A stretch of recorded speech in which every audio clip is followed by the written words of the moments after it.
In 2010, Kingdom Hearts Birth by Sleep released for PSP, giving fans the very first prequel in the Kingdom Hearts series. After years of anticipation and speculation, we would get our first story focused not on Sora, Riku, or Roxas, but an entirely new cast of Keyblade wielders, Terra, Aqua, and Ventus. Over the years, these characters have gained both fans and detractors, along with many misconceptions, but of the three, it is Terra who has gained the harshest critics. Many act as though Terra is stupid, trusting every obvious villain he meets without question. They say that the plot of Birth by Sleep is Aqua cleaning up after the boys' messes. Some complain that he's Riku done wrong, others adore him but still claim he's a big dummy, while Aqua's this flawless, wise badass. Now, Aqua is great, but I think this assessment of their characters is unfair to Terra. In general, I feel the people who claim he's too gullible do so from the perspective of the player, with all the knowledge of Disney villains and Kingdom Hearts villains past. Thus, in this video, I wish to present a simple counter-argument. No, Terra is not stupid. He is simply insecure, duty-driven, and desires to do good.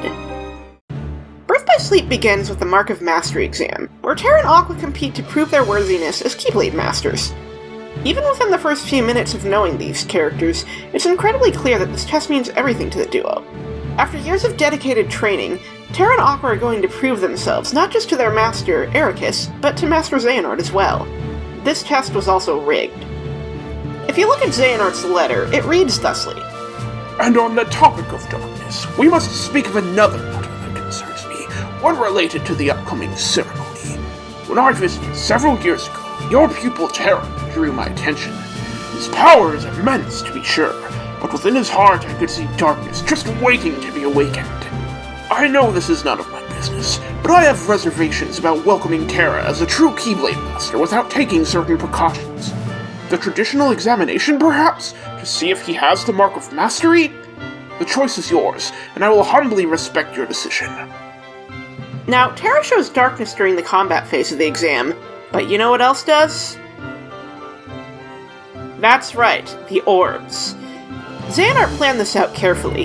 He planted seeds of doubt in his letter, interfered with Ericus' test. It's entirely possible that Terra did slip into darkness during that moment, but everything about this setup was already out of Terra's favor from the onset. So who's to say that Xehanort didn't tamper with his heart as well? And when Terra fails, he is heartbroken. This test meant everything to him. He wanted to make his master proud, and he failed not only him, but the other Keyblade Master present. Terra is at one of his lowest points here, and this is after a night of laughs, stargazing, and friendly spars. So, where am I going with this? Well, after Terra's failure, he's left pondering his own weakness. Then, in walks Master Xehanort, and the first of many Terra criticisms. So often, I see people complaining that Terra is too trusting, that Master Xehanort is blatantly evil and manipulative here, but two things. First, Master Xehanort is Ericus' trusted peer and a fellow Keyblade Master. He was an honored guest, thus Terra has no reason to doubt him. Second, Terra is at his low point, hurt, insecure, and desperate for validation. So when Xehanort gives him praise, tells him his darkness is not a curse but a potential blessing, of course it's gonna matter. Because Xehanort is a master. He's what Terra aspires to be, and unlike the players, he does not know that Xehanort is a villain in the Kingdom Hearts series. There's something else, too. Sometimes I see folks bring up Ericus' words in the subsequent scene, how Terra is allegedly obsessed with power. But is he really? Terra is strong, but not once in the game does he actively seek power in and of itself. That seems to be a biased observation from Ericus. And keep in mind, Ericus is extremely prejudiced towards darkness to the point that he would try to kill his own people if it meant protecting the light. But Ericus' words here serve to further feed Terra's insecurities, his own master giving him a second chance, all while pointing out his alleged fear of losing. And now the journey has stakes. If he can overcome his darkness, he'll get another chance at being a master, his ultimate dream. This desire fuels Terra throughout the rest of the game and directly correlates with his actions as the story progresses. But wait, you might say. What about the Disney villains Terra blindly trusts? Well, let's just see. When Terra enters Enchanted Dominion, he's on a mission to A. Defeat the Unversed, B. Find Xehanort. Upon spotting Maleficent, he's cordial but curt. Yes, she may have a dark aesthetic and horns, but she is the first person Terra meets in this world. Who's to say that this is not the norm of all of its inhabitants? It's not as though he's BFFs with her. He asks her about Xehanort, and she delivers cryptic information. He goes on to investigate that information because he has a mission to fulfill. In Aurora's room, he actively acts against Maleficent. He remains guarded, questions her actions and motives, and refuses to bend to her will, until she asserts herself upon him and seemingly makes him take Aurora's heart. She says it's just his heart's inner desire acting out, but just like how the Mark of Mastery was rigged, it's incredibly likely that this is a lie. Maleficent did make Xehanort, after all, and is a rather wicked manipulator herself, as seen by Riku in the first game. Terra tries to fight her off, and she simply escapes, and rather than pursue her, he tends to the giant Unversed wreaking havoc in the castle. The time he's through, Maleficent is long gone, and while he could seek her out, there are still many worlds, and Xehanort remains out of sight. In short, Terra never fully trusts Maleficent, nor agrees to do her bidding. In Dwarf Woodlands, it's true that Terra approaches the Evil Queen for information, but that's after he cautiously listens in, sees the magic mirror, and with it, an opportunity. There's a lead on one of the pure lights, and also a potential chance to find Xehanort. Terra's very calm and contemplative, and this holds true for the majority of his worlds. Note that while the Evil Queen gives him a task, he never completely agrees to it. He acts as though he'll comply so he can find Snow White, see who she is, and possibly find out about Xehanort. He never antagonized Snow White either, merely frightened her due to the abrupt appearance of his Keyblade upon the Unversed's arrival, and outright states that he chose to ignore the Evil Queen's orders. In short, he tricked her, she did not trick him. Thus, that's two worlds where Terra does not blindly work for a villain. And in Castle of Dreams, Terra remains calm, grounded, and tries offering Cinderella words of encouragement during her darkest hour. Here, he shines bright, defending her against the Unversed and leading her to the dance of her dreams. No villainous plot, no darkness rearing its head. This is one of Terra's brightest moments, and between his conversation with the fairy godmother, his interactions with Cinderella, and his meeting with Aqua that follows, he's learned the value of hope. All is well. And then comes the fallout in Radiant Garden. I've seen people cite that Aqua was in the right here, that Terra was brutal and abusive, but, did we play the same game? I'm not so sure. I've been to the same worlds as you, and I've seen what you've done. Yes, Terra tricked the Evil Queen, escorted a girl to the ball, and Aqua took Maleficent's words at face value instead of letting Terra explain himself. Granted, Terra would have likely blamed himself. He's still insecure, and Aqua's words only serve to bring those insecurities back to the forefront. Suddenly it feels like Ericus had no faith in him, and that Aqua was sent to spy on him. Of course he'd push them away. Which leads him right back into Xehanort's hands. At this point, Terra's darkness is finally manifested, but it was all a calculated setup, between Aqua bringing him to another low point and his fight with Break pushing him to his limits, and possibly even due to Maleficent's meddling. Terra's faced with the fear that he's losing himself. And once again, we have Xehanort swooping in, telling Terra the things he wants to hear, and Terra listens because Xehanort is a master. Xehanort knows way better than him. Thus far, Xehanort has shown no reason to distrust him. He's acted truly regretful with the creation of Vanitas, supported Terra where others would not. Insecurity coupled with gaslighting is a pretty devastating combo, and as has been demonstrated many times by this point, Terra's desperate for validation and to please his idols. He views Keyblade Mastery as the highest honor and wants to be the model example.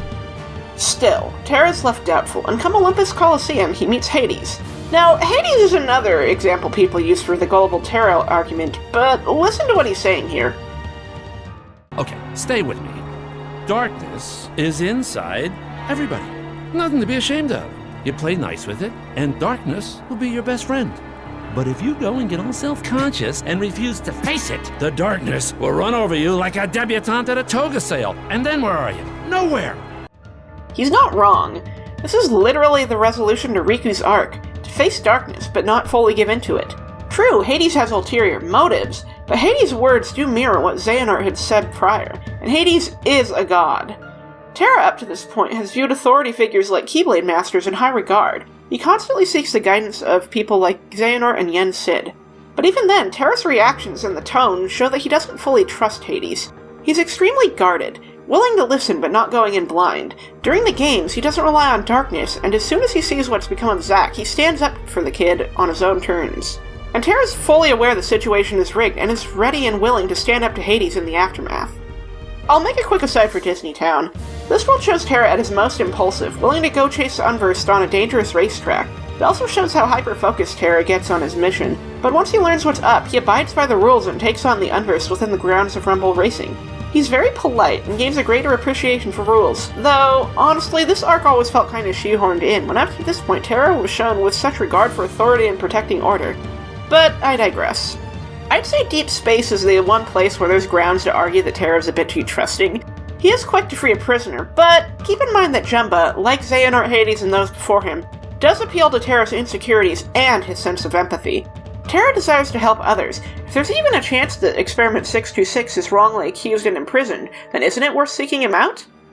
Once it becomes clear that Jumba is malicious, Terra changes his tune, both in defending Stitch's desire to make friends and also in standing against the mad scientist. But through it all, he remains kind, valuing Stitch's desire to learn and grow, no doubt because he sees himself in the small blue creature.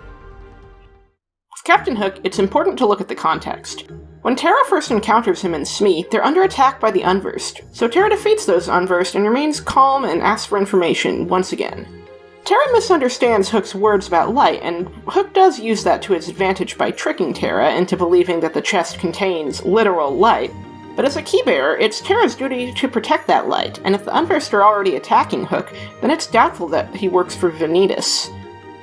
And even with the lie, it's not like the act of protecting treasure itself is villainous. Peter Pan is known to antagonize Captain Hook for fun all the time, and even cost the man his hand.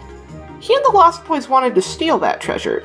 They are children, and Terra does eventually stand down once he realizes he's been tricked, and even apologizes to Peter. He only did this because he thought it would protect the world's balance, and as soon as that's not the case, all bets are off.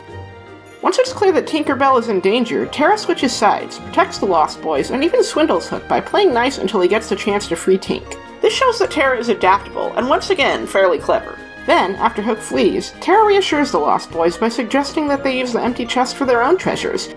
This shows a deep emotional intelligence and gentleness to Terra that's consistent with his earlier appearances, and what's more, just like at the end of Deep Space, Terra still holds a deep bond with his friends regardless of any gaslighting on Xehanort's part.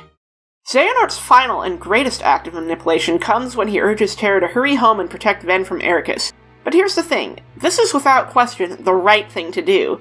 If Terra had not intervened, Ven would have likely died. Yes, Terra plays into Xehanort's clutches by battling his master. Yes, Terra's darkness reaches its peak here. Yes, by weakening Ericus, Terra leaves him vulnerable to Xehanort's killing blow. But just like the Mark of Mastery exam, this was all rigged. And just like before, Terra had no reason to distrust Xehanort until he finally showed his true colors. And the worst part of all of this is that it was completely avoidable had those with the knowledge and seniority actually seen the red flags and communicated. Yet Sid, despite his suspicions of Xehanort, still told Terra to go find him. He had the opportunity to warn Ventus and Aqua too, and failed on all fronts. Then, when he told Aqua that Terra and Xehanort had killed Ericus, he failed to mention his own guilt in leading Terra to master Xehanort earlier. His overall passivity in this game enabled terrible things to happen, as it did in future titles. And no, being retired doesn't justify anything, when he has all this cosmic power, and just sits there in his chair. Though, that's a subject for another video perhaps. Let me know if you'd like to see it in the comments. Ericus is just as guilty too, though. He should have known from the day that Xehanort scarred him and hatched his grand ambitions for the Keyblade that something was amiss. Yet Ericus took Xehanort's letter at face value and invited him back to the Land of Departure to oversee the exam. And yes, it's true they used to be quite close, and he perhaps wanted to give an olive branch, but at the same time, he had seen Xehanort embrace darkness, yet Terra was the one to worry about? Even if you consider Xehanort as the reason why Terra's darkness flare-up worried Ericus in the first place, that still doesn't change the fact that he failed to arm either of his students with the knowledge of Xehanort's previous behavior.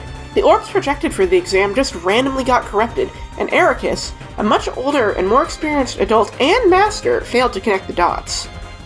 And that's not all. Ericus's harsh black and white worldview molded Aqua just as much as it did Terra.